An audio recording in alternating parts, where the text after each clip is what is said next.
ख्वाब के अंदर बार बार गिर जाना या उड़ना, क्या ये बंदिश और जादू की लामत हो सकता है? तो नाजरीन आए मैं आपको इसकी तरफ तवज्जो दिलाता हूँ। अगर आपको ऐसा ख्वाब आता है तो फिर ये नज़र बद भी है और जादू भी है। तो दोनों चीज़ों का इलाज आपके सामने बिल्कुल मुख्तसर। सुबह जब दिन चढ़े, नमाज रोज़े से आप फारग हों, तो आपको चाहिए 7 बार हस्बी अल्लाहु ला इलाहा इल्ला हुवा अलैहि तवक्कलतु वहुवा रब्बुल अर्शिल अज़ीम पढ़ें।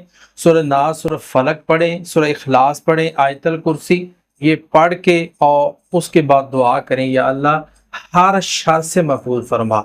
इसी तरह जब शाम हो, सारे काम ख़त्म करके सोने से पहले आप यही पढ़ के दुआ करें, अल्लाह तबारक व तआला ये जो बार बार ऐसे ख्वाब आ रहे हैं, ऊंचाई से गिरना, नजर बाद, असद होगा, फला फला, या रियल लाइफ में आपको कोई गिराने वाला है, तो अल्लाह ताला आपकी ज़रूर हिफाजत फरमा लेगा और उसके शर से अल्लाह ज़रूर